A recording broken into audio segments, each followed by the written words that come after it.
Much. S, ನಿಮ್ಗೆ ಈಗ ವೋಚರ್ನ ಕೊಡೋದಕ್ಕೆ ವೇದಿಕೆಗೆ ಬರ್ಮಾಡ್ಕೊಳ್ಳೋಣ ಕನ್ನಡ ಸಿನಿಮಾ ಇಂಡಸ್ಟ್ರಿಯ ಹೆಸರಾಂತ ನಿರ್ಮಾಪಕರಾದ ರಾಜೇಶ್ ಸರ್. ದಯವಿಟ್ಟು ವೇದಿಕೆಗೆ ಬಂದು ನಮ್ಮ ಟ್ಯಾಲೆಂಟೆಡ್ ಭೂಮಿಕಾಗೆ ವೋಚರ್ ಕೊಡ್ಬೇಕು.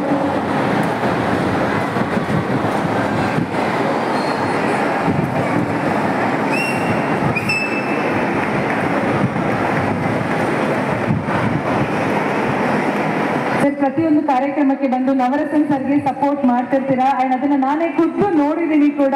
ಸರ್, ಇವತ್ತು ಸೂತ್ರಧಾರಿ ಸಿನಿಮಾದ ಒಂದು ಸ್ಪೆಷಲ್ ಸಾಂಗ್ ಲಾಂಚ್ ಕಾರ್ಯಕ್ರಮ ಮಂತ್ರಿ ಮಾಲ್ ಅಲ್ಲಿ ನಡೀತಾ ಇದೆ. ಹೇಗೆ ಅನಿಸ್ತಾ ಇದೆ ಸರ್? ತುಂಬ ಚೆನ್ನಾಗಿದೆ ಅಂತ ಅನಿಸ್ತಾ ಇದೆ.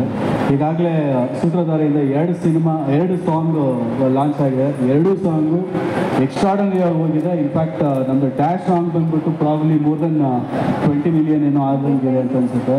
ಡೆಫಿನೆಟ್ ಆಗಿ ಪ್ರಾಬ್ಲಿ 3rd ಸಾಂಗ್ ಇವತ್ತು ಲಾಂಚ್ ಆಗ್ತಾ ಇದೆ. ಇದನ್ನು ಒಂದು ಸೂಪರ್ ಡೂಪರ್ ಹಿಟ್ ಆಗುತ್ತೆ. ಸಿನಿಮಾನು 9ನೇ ತಾರೀಕು ರಿಲೀಸ್ ಆಗ್ತಾ ಇದೆ. ದಯವಿಟ್ಟು ಎಲ್ಲರೂ ಕನ್ನಡ ಸಿನಿಮಾನ ಕನ್ನಡ ಚಿತ್ರರಂಗದಲ್ಲೇ ಬಂದು ನೋಡಬೇಕು ಅಂತ ಆಸೆ ಪಡ್ತೀನಿ. Thank you. ನಿಮ್ಮನ್ನ ಇನ್ನೊಂದಷ್ಟು ಮಾತಾಡ್ಸೋದಿದೆ ಸರ್, ಆದ್ರೆ ಸಾಂಗ್ ಲಾಂಚ್ ಆದ್ಮೇಲೆ ಮಾತಾಡಿಸ್ತೀನಿ. Thank you so much sir. Thank you. Thank you Bhoomika. Thank you and congratulations. Please come.